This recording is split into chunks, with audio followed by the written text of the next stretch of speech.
From dirt trails to dinner plates, this one's all about giving back. This is Wild Talk. I have Rayanne from Foraging with you joining me. I have Barry and Taylor from Sharing the Harvest. We have real stories of hunters, anglers, and foragers giving back. We have Karis of the Untamed Times with headlines you can't ignore. Wild Women's Handbook is here with grit and adventure in the backcountry. We have a drop-in from the Manitoba Wildlife Federation with advocacy in action. Mike from Alpine Riflecraft rounds us out. This episode of Wild Talk is brought to you by Hornady. Accurate, deadly, dependable.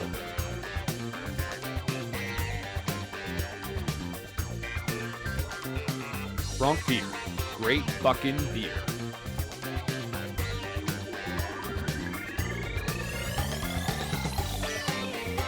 And Wild TV Plus.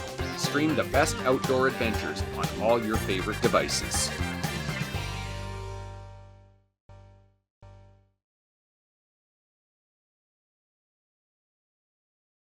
I'm your host, Steve Hamilton, and you are watching Wild Talk.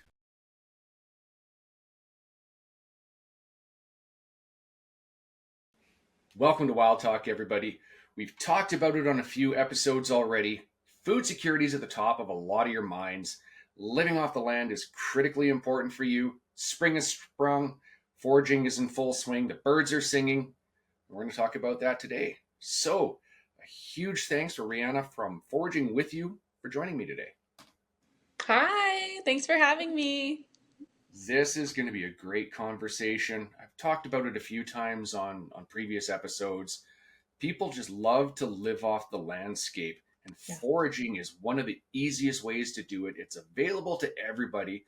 So let's just dig right into it. What is foraging? Foraging can be collecting of wild things, whether it's for crafts, rocks, and sticks, or if we're going to start to forage food for our kitchen. So that's what Foraging with you is all about, is enhancing your home food culture. Perfect. So let's jump into it. Why is it so trendy? I hear people all the time talking about, I want to go out and I want to forage. And they don't seem to have an idea why they want to do it. I know my reasons for doing it. I love getting out berry picking and mushroom picking and all that fun stuff. But why do you see it as somebody that teaches about it? Why is it so trendy? I think it's become more and more popular ever since the pandemic hit, right? People are looking for that food security. We have a bit of inflation happening as well. And so people are looking also, hopefully, to cut their grocery bill in half. And along with hunting, we can go out and we can forage for vegetables, fungi, trees, flavors of the flowers, all sorts of things to help enhance our home food culture and get the grocery bill a lot cheaper. Of course, people are also looking to just get outside. So I do a lot of walks with people that are from the office and that just want to get outside and connect to nature and learn about plants more, right? Yeah, that's a huge part of it. It's getting outside, connecting to nature. Mm-hmm. And that's what our viewers and our listeners are all about, is that hands-on experience, that excuse to get outside and know where the food comes from. I know as a basic forager, there's some golden rules of foraging. Like, can you elaborate on those for those that are watching? Right. So you always want to make sure that you're foraging on a legal space. So that would be Crown land or maybe your personal land, being sure that you're not on First Nations land, or even in our BC parks or Canadian parks, it's actually illegal to forage there. So of course, when you're out foraging, you don't want to take everything that you see there, right? We need to leave some for nature, for the squirrels and for the Sasquatches and other types of foragers as well. So we have a rule of thumb where if there's 5, maybe we just take 2 or 3 and we let a couple stay there. This way it's available for other parts of the community, people who just want to look at these foraged items, and the sustainability of the forest itself. That's huge. Sustainability is so key in everything we do as outdoor users and consumptive users, right? Like, it's such a big part of who we are. We always want to leave it better for the next generation that comes behind us. One thing I always remember doing basic classes growing up was, if you're not sure, don't eat it. Do you run into that a lot? Oh, for sure. And I teach all my classes, especially the kids, you need to know for sure, we're not eating on any maybes, right? Like, I don't practice that at all. If I'm going to be approaching some different species of mushrooms that I'm not familiar with and I've never eaten or I've never been shown by another forager, and that's why foraging tours and getting that hands-on experience is so important, I will take more of a mushroom spore print and maybe just do some background research and then go to a professional before I even want to start to play with eating mushrooms I'm not even sure are edible or other plants, right? Because if Right. you don't know for sure, you don't know. That's that's it. You hear horror stories all the time. I'm in some social media groups where people will, like, they're mushroom groups. People like, I just ate some of these and I don't feel well, and you're just like, oh man, this is gonna go one and two ways for you. There's a mushroom out there Death that cap. no, they call it the vomiter or something, Okay. right? It's like you're gonna be spending a lot of time in the bathroom with this, so it's just, if you're unsure, don't do it. So when we come back from the break, I'm going to be talking more about foraging with Brianna from Foraging with You. So stay tuned with more Wild Talk. And we are back from the break. We're talking foraging. This has been a great talk so far, but let's get into the, I don't want to use the word meat and potatoes of foraging, but let's get into the meat and potatoes. So what are some great resources for a complete beginner forager, like books, tools, something like that? Let's get them started. So, as a beginner forager, it all just takes part of getting your boots on the ground and getting out into the forest. Yes, we're going to hit up some guidebooks and find some a foraging guide near you. I know there is some other ones around Canada and around BC, but getting that hands-on experience is how you can best learn and get that plant in your hands, get the smell, right? A lot of foraging, we're looking with our eyes, but we're also rubbing trees and leaves and we're digging up roots and we're looking at the color of the roots and we're really getting in tune with the plant that way so that we can learn it, right? We went on the wild onion tour and we were talking about the death cap lookalike, or not death cap, the death camia Right. look-alike, and it looks completely different. Yes, it is like a poisonous look-alike to the wild nodding onion, but there are characteristics that you can narrow down and then you can know for sure, for sure, for sure. As far as foraging books, for getting the new beginner into the forest, I would recommend my new foraging book. It's called Forage and Eat with the Seasons. So it's laid out with the seasons because foraging is all about being in tune with nature and with the seasons, because when the fiddleheads are starting to come out in spring, you need to be aware of that and you need to go out and forage for them if you want them before it turns into summer and the leaves grow out. They take on a different chemical chemistry there and they become poisonous, right? So this foraging book is chaptered with the seasons. No matter what season, you can just turn to it and you'll find what you kind of need to go outside and start to look for and just slowly become aware for during your winter, your seasonal hikes and Mm-hmm. all sorts of outdoor outings. Talking beginners, what are some great beginner items that somebody could forage that could even possibly in the backyard or wherever they live? Right, exactly. So a lot of us have plantain, which is really neat, just growing a white man's foot, growing everywhere in the backyard. And that's an edible, so really great for your digestive system, helping with any inflammatory issues in there. And you can cook with it just like spinach. But most helpful for a lot of us campers is using plantain as a topical kind of salve or band-aid before or even for sure after any bug or wasp stings, mosquito bites. Even if you're out foraging for nettle, you can use the plantain salve right on your arms as soon as you get kind of a nettle nip in it. Of course, we have dandelions, which are right there right away. Okay, we can use the roots for coffee. I just made dandelion pancakes the other day Interesting. with the open flowers. We can pickle the unopened buds, and of course, we can eat the lettuce, which is not bitter at all early in the spring. Yet Mhm. again, before those flowers and all that chi and all that energy goes up. Yeah, I've made dandelion jelly. Wow, is it a bright, yeah, bright, just gorgeous yellow?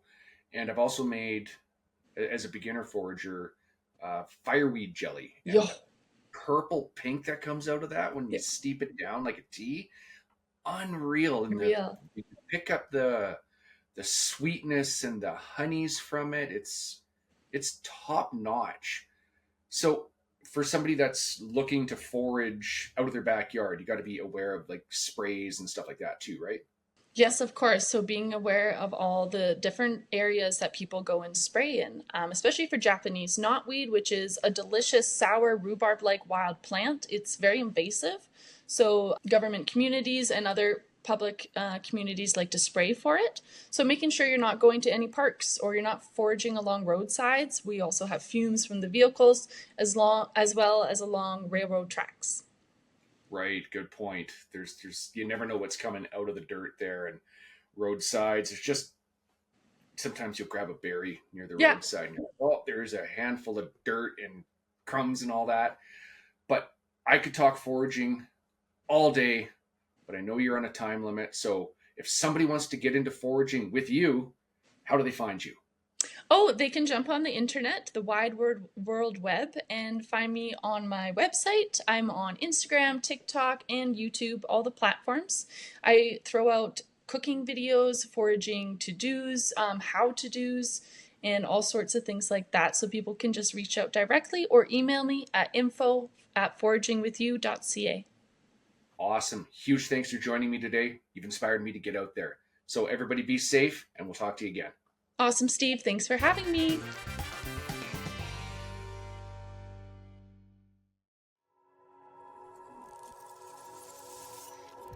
Welcome back, everybody. For this exciting Tools of the Trade segment, I'm joined by Mike Drury from Alpine Riflecraft. A huge thanks for joining me today, Mike. Hey, thanks for having me, Steve. This is going to be an epic conversation. I can tell by what's sitting down there on the bench. I want to dive into that. But before we do, I want to know all about the company. What inspired it? Sure, yeah. I'll start by saying I'm a sheep hunter. I live in Alberta, so I've been a resident sheep hunter here since about 2002. And being in I'll call Western Canada the epicenter of sheep hunting in North America, it kind of always struck me as odd that nobody was building a purpose-built rifle for what we do. And that was really the impetus for starting the business in 2020. Right. You saw the need, and you decided to jump in with both feet, and here we are. Here we are today having this great chat. So you mentioned that you're a sheep hunter. Yep. So obviously this is inspired by the challenges of mountain hunting. 100%. How did that kind of shape the design of your product? So it really boiled down to the things you experience when you're in the backcountry on a backpack hunt. Number one is weight. Obviously, the less you pack with you, the farther you can go, the longer you can stay out. Number two was the rifle had to be completely bomb-proof, right? It's got to function perfectly, and when it comes down to that moment of truth, it really has to be shootable. So that's a hard balance to strike when we're talking about something that's really light, but yet is going to perform when you need it to. As you know, a lot of the shots taken in sheep country can be at distance. So it's they're problems with very different solutions. Right. And merging those into one design was really the big challenge. Yeah, you touched on a real key there, is being bomb proof. The last thing you need in the backcountry when you've saved up in some cases for years and flown in and hiked in for days and spent, I don't want to say how much money because my wife watches this and so but the last thing you need is your equipment to kind of be just dying on you out there. So you took the time to perfect it, and you use things like titanium and carbon barrels. So what kind of role does innovation play in your design process? Sure. I really look at materials as a way to solve problems. I always loved controlled round feed actions, which this is. But generally, those level of features come with a lot more weight, like a Winchester Model 70 or a Mauser. So using titanium, allows us to really obviously cut a lot of weight out of the receiver. Using carbon fiber allows us to cut weight out of the barrel, essentially removing weight from the back half of the rifle and leaving it in the front half of the barrel so that we have a platform that still balances well. So from a material standpoint, I'm an engineer by trade, so I really view that as a means to solving problems. That's handy. It's it's good to have that mindset of not only being a hunter, but of somebody that can solve the problems we sometimes face in the backcountry. So I want to see that thing a little bit more up close. Do Sure. you mind walking us through some of the cool features? What are we looking at? Sure. Yeah. So what it is, it's a bolt action controlled round feed receiver. It's titanium. What isn't titanium is stainless steel or hard anodized aluminum. In the case of the bolt, we've got nitrided alloy steel. So it's very corrosion resistant. It's not something you're going to be taking back to your tent in the evening and worrying about wiping down. It can be beat on for weeks at a time, and you're not going to have a corrosion issue. Everything about what we make is CNC machined. Very very high tolerance machining, so the quality is there. At the end of the day, what you're getting is an ultralight specific purpose-built hunting rifle for the mountains, and 100% made in Canada. You're not going to find anything else like it on the market. Oh, it's certainly a sexy piece of equipment that you've got right there, Mike. Yeah. What cartridge is that in? What caliber? This one's a 308 Winchester. Okay. So the action is a 3-inch internal magazine length, and it's in standard case head cartridges. So it was really designed around the 284 Winchester case. Gotcha. But right now we're doing, the Creedmoor's 708 308 and the 284 Winchester. Awesome. So Yep. all the standard cartridges that a diehard mountain hunter and somebody who's just looking to pack a nice, reliable piece of Canadian-made equipment over their shoulder in any of their endeavors that they're chasing in the backcountry. You bet. Is that in a nutshell? That is absolutely. I mean, with this rifle is 4 pounds 7 ounces as it sits, so it's not something you want to chamber in a big Magnum. But obviously, these standard calibers will get it done out to 500 yards and in, no problem. Awesome, Mike. So a huge thanks for joining me today. As we wrap this up, where can somebody find your product? Sure. Canadian website is alpineriflecraft.ca, and you can also find me on Instagram and Facebook at Alpine Riflecraft. Awesome. Thanks for all you do, Mike. Yeah, thank you, Steve. Thanks for having me.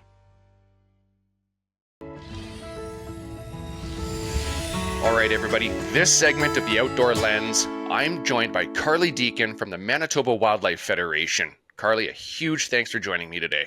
Thanks for having me. Tell us about the Manitoba Wildlife Federation. Who are you? What do you do? We are the oldest conservation organization in Manitoba, which is alarming. I think we're celebrating 82 years this year at our AGE. Congratulations. So, that's a run. Yeah, it is. It is.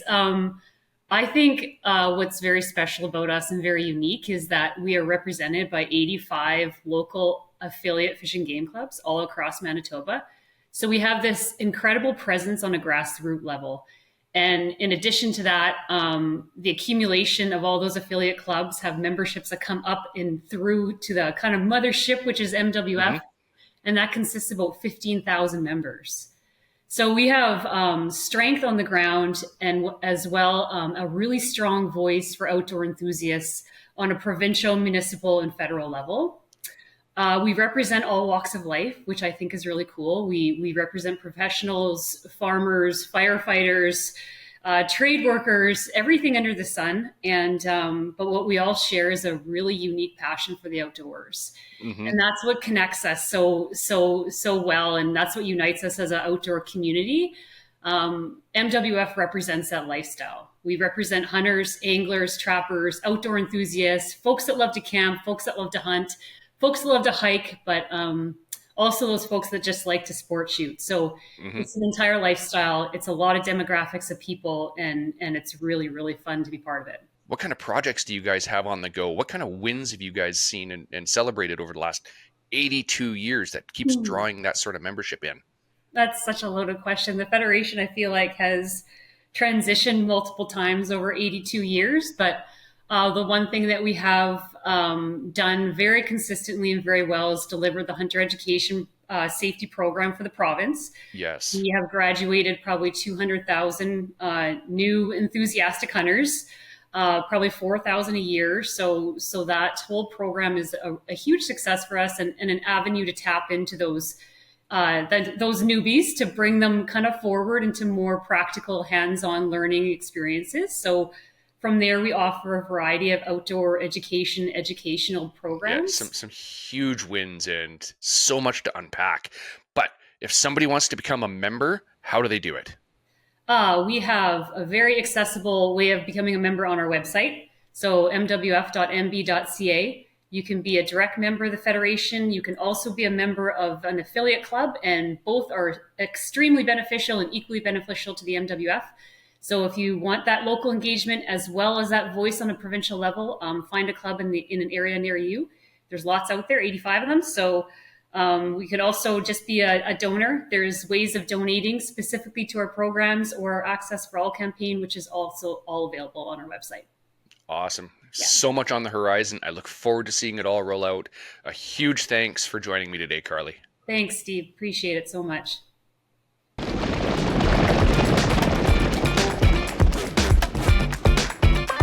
Welcome to the Untamed Times, your daily dose of wild news.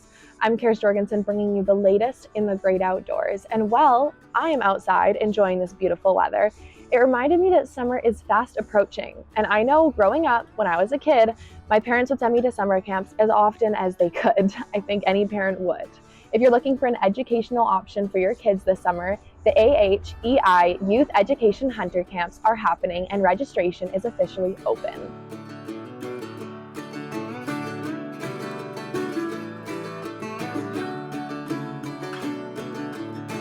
With 5 different date options, kids will be educated in Alberta Conservation, Hunter Education, and the Canadian Firearms Safety course. Dates will be up on the screen as well as a website for more information.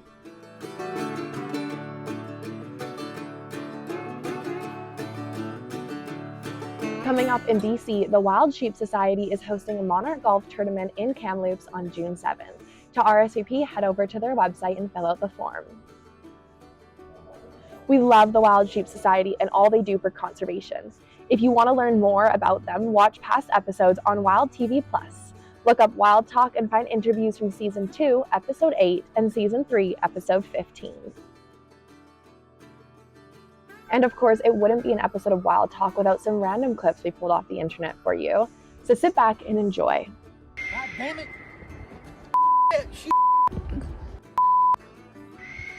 No, hell no. I'm nervous now.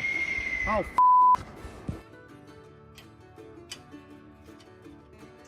will you hold the light straight? Push him.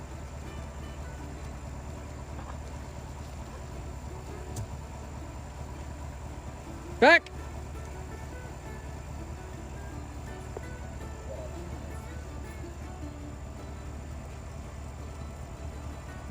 Good girl. Sit. Sit. Good girl. Agora vem. Agora vem.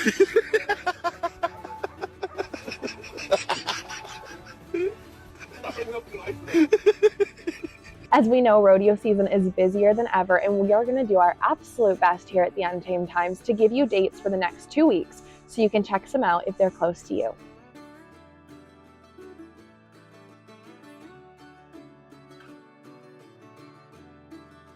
Thank you so much for joining us on another episode of the Untamed Times. For more of your favorite hunting and fishing shows, download the Wild TV Plus app so you can stream anywhere you are. And of course, to stay up to date on behind the scenes, follow us along on the Wild Talk Instagram and the Wild TV Instagram. See you next time and stay wild, friends.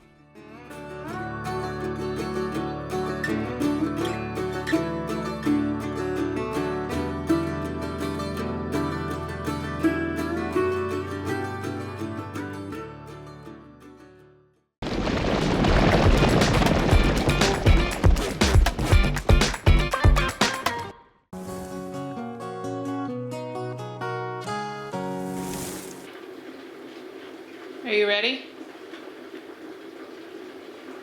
You want to go for a shed hunt? Who's ready? Hi, my name is Michelle Van Dam. I spend a lot of my time in the outdoors, bow hunting and fishing mostly.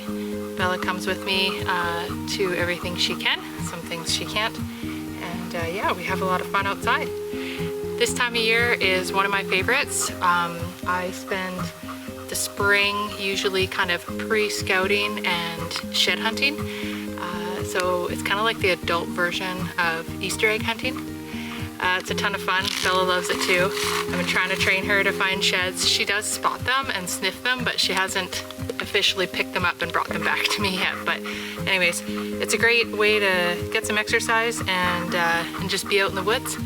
And also just getting a better sense of your hunting area, and you know, maybe you might find some trails that you never knew about before. And yeah, it always gives you a little more knowledge of the area each time you head out. So that's what we're doing this morning. We've also been walking around collecting cameras that were up all through the winter season, the fall and the winter season. So we collected, I think, 3 so far. I think that was the last one in this area that I put up. I thought there was maybe 4, but I try to update my notes as much as possible every time I move a camera, but you know, there's always those last minute moves. We've covered some ground. We haven't found any sheds yet, which I'm kind of surprised about. We're gonna head up this hill and behind here.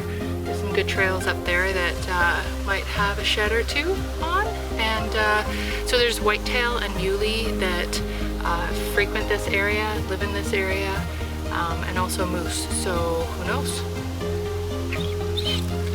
Lots of things we could be finding. Hey, Bella? Being up high is nice, because then obviously you can have a better visual of the ground and see more ground, like I am here. Obviously a great time of year to be scanning.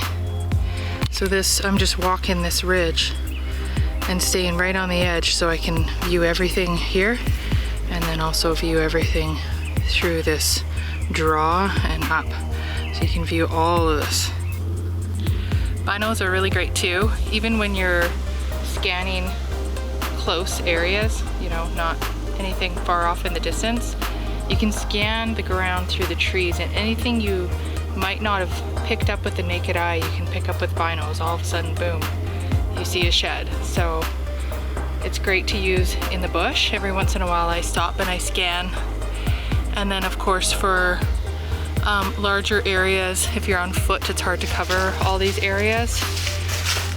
So scanning with the binos in fields and areas that, you know, you can have view of is great, because you just kind of grid it with your binos, and then you don't have to spend as much time out on foot. It's almost impossible, obviously, to look at every square inch. So if you do these things, increases your chances of finding them.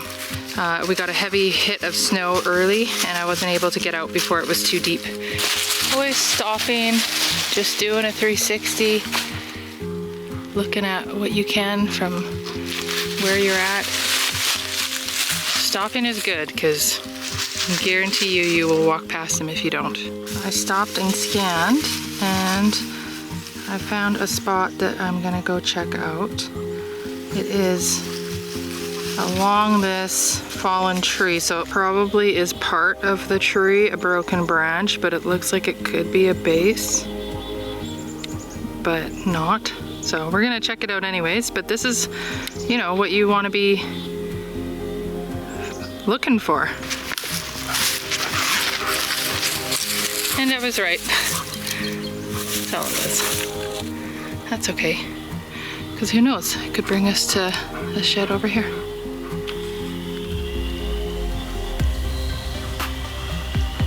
We have a little visitor.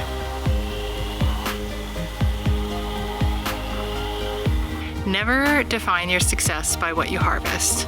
Bella and I enjoyed a lovely morning out in the bush, getting exercise, exploring, and it feels great. It feels great to get out here. So we didn't find any sheds. In my first shed hunt, I did find a couple sheds. One I knew I just left from the year prior, but I grabbed it because they are also great dog chews. And so I grabbed that one, and I found another one. So I'll dub in some video from that one. And I'll also show you a matching set that I got from a buck that I know of It was actually the year before, last spring, and I was lucky enough to find the match to it about 40 yards away. I had to come back a second time to find it, and so I'm not sure if he's still alive this upcoming fall, but there's only one way to find out.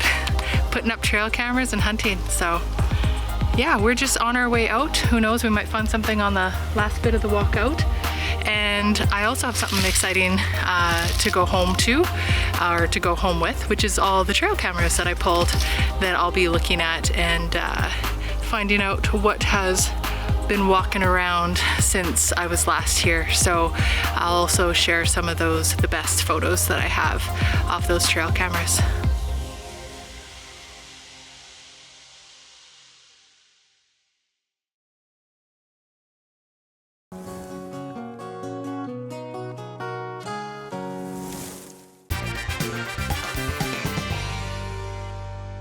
Welcome back, everybody, to Wild Talk. I'd like to welcome Taylor and Barry from Sharing the Harvest, Newfoundland. Thanks for joining me today. Thank you for having us. Thanks for having us. Thanks for the opportunity. First off, let's talk about the origins of Sharing the Harvest. How did it begin? Was there something that said, you know what, we need to do this? Run us through that. Well, the beginning of Sharing Harvest, our Hunters Helping the Hungry program, originated from the United States, about in the late 80s to early 90s. A gentleman was driving down the highway, and he noticed what looked to be a roadkill deer, and somebody hunched over the deer. Out of curiosity, he pulled over, went back, and sure enough, it was a roadkill deer, and there was a lady there with a knife cutting meat off. Out of curiosity, he asked, "Ma'am, why are you doing that?" And she said, "Well, we don't have very much, and the meat off this deer will provide nutritious meals for us and my family." He thanked her, and he went on, and he started formulating ideas in his head. He went to his church group and put it all together, and thus was born Hunters Helping, Feeding the Hungry, etc. It goes by various names throughout the different regions. Sharing the Harvest is just our name we put on it, and just to be clear, it's Sharing the Harvest Newfoundland and Labrador, not Newfoundland. Right. That's the new name for our province. I'm a bit of a stickler for that. Right. That's awesome. Well, like where I live here in northern British Columbia, I see a ton of roadkill, and we do have some great programs here that people can get onto the list with the conservation officers, and if something is worthy, we'll say salvageable, has edible portions, sometimes they will go to somebody that needs it. But I think there's a desperate need for a more instituted program, and if we could adopt something like that across the country, that would be spectacular. I was always aware of the program. I was a hunting and fishing guide in Newfoundland and Labrador from 95 on to 05, and talking with the Americans mostly about hunters, and they asked him, "Do you have a Hunters Helping the Hungry program here in Newfoundland and Labrador?" And I'd say, unfortunately, not. Back then, there was the program that you just described, the roadkill moose.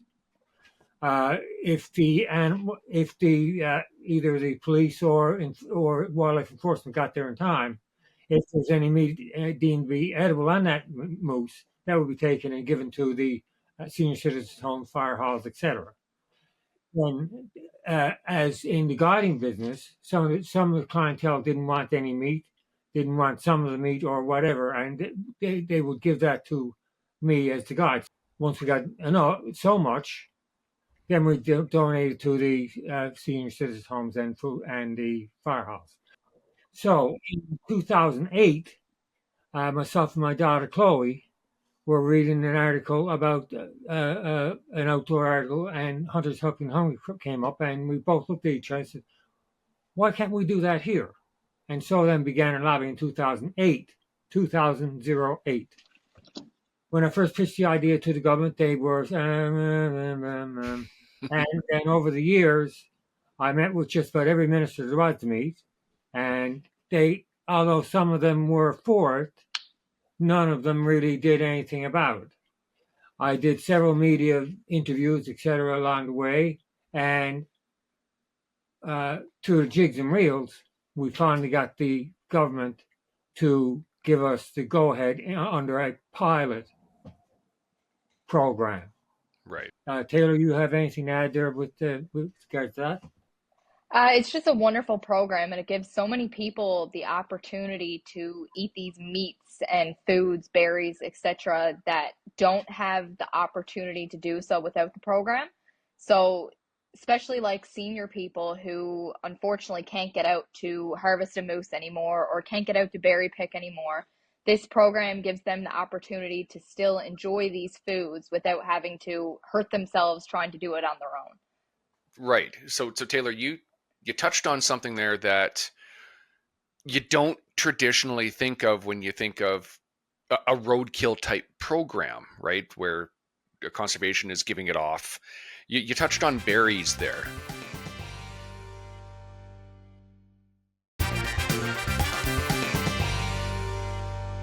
This seems like it's got a lot more meat, pardon the pun, on the bone when it comes to this program. So how do berries get involved in this? So not everybody who likes to donate to Sharing the Harvest has the option to donate meat, such as moose, fish, caribou. You simply may not have a tag to go out and harvest a moose or caribou that year. You may not have access to a boat to go out and get codfish this year, but you want to contribute something, you can pick berries and donate berries into Sharing the Harvest. Some of these elderly people also can't go out and pick berries anymore, and they still like to cook with these berries, bake with these berries, just eat these berries on their own. And Right. this program gives them the option to do that as well. That adds a new level to this type of program. That is something when we were spitballing this around here that didn't even cross our mind. So can one of you talk about how the process works from donation, it's like when somebody brings it in, to where do they go for that, and how does it get distributed? How does somebody get on the list? For our food bank clientele, a lot of the food bank clientele may not necessarily have the means of transportation to get to where you can get to capelin, or have necessary means to harvest or catch the capelin or the berries, Right. or whatever else there is. So that's one avenue that Sharing the Harvest looks after in procuring the food for that. Another is the donation of it by people who are out and about. However, Sharing the Harvest also looks after another big problem, and that is, unfortunately, at the end, I'm sure it happens all over the world, not just here in Newfoundland and Labrador. Unfortunately, in the springtime, we look down in the bottom of our deep freezer, and what do we see? Leftover fish, meat, whatever it is. And what happens with that? That's a shameful waste of a wildlife resource. So what we're saying is Sharing Harvest also promotes the spoilage of game.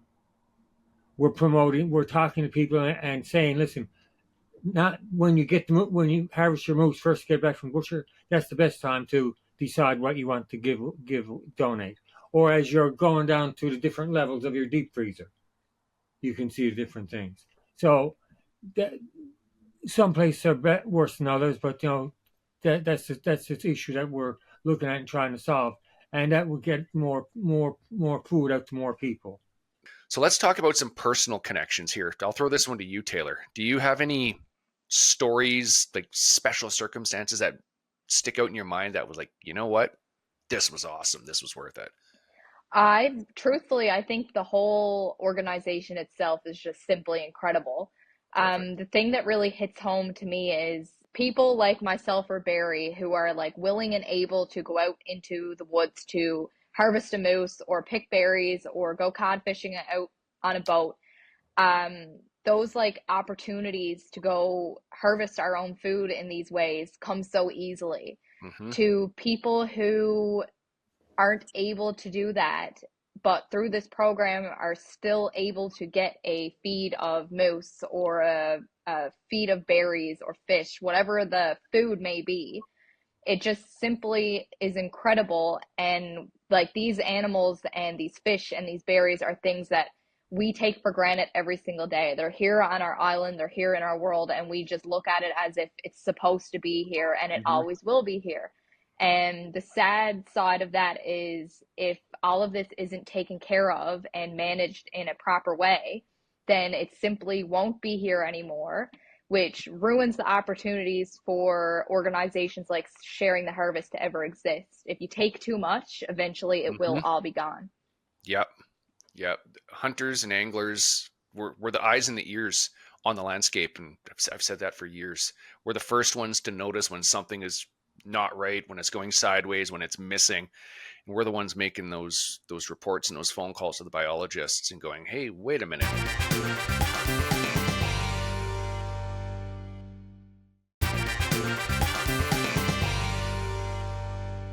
If somebody is looking in my direction here to open a program that is like this in their city, town, hamlet, whatever, what steps would you recommend they take out the gate to get something like this going?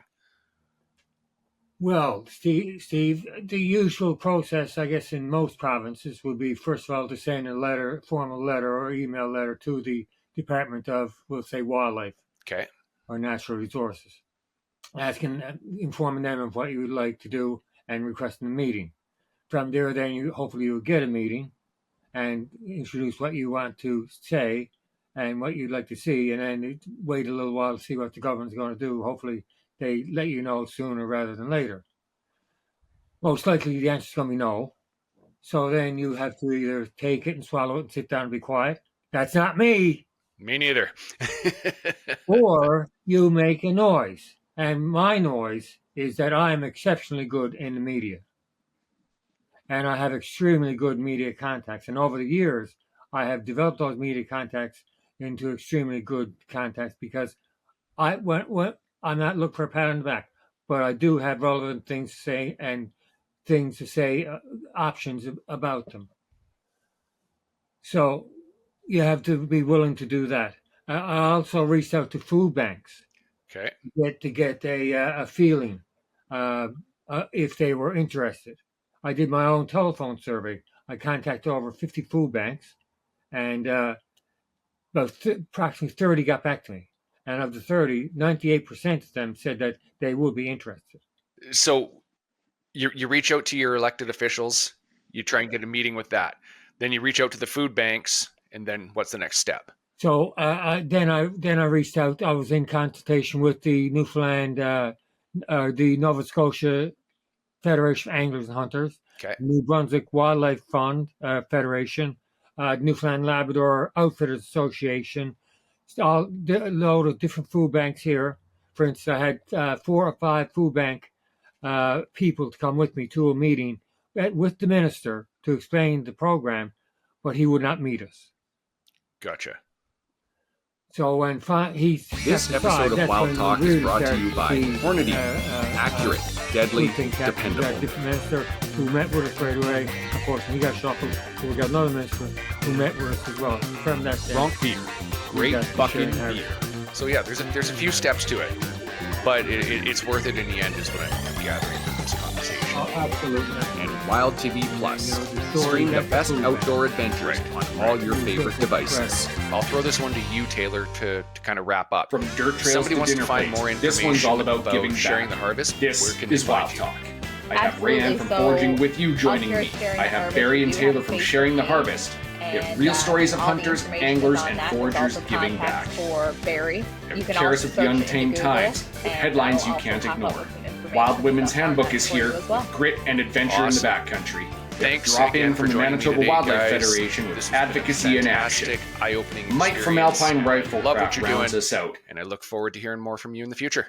Thanks for joining me today. Absolutely. Thanks so much for having us. Thank you very much for the opportunity. This episode of Wild Talk is brought to you by Hornady, accurate, deadly, dependable.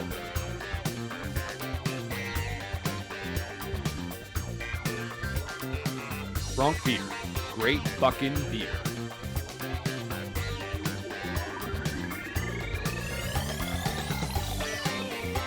And Wild TV Plus, stream the best outdoor adventures on all your favorite devices.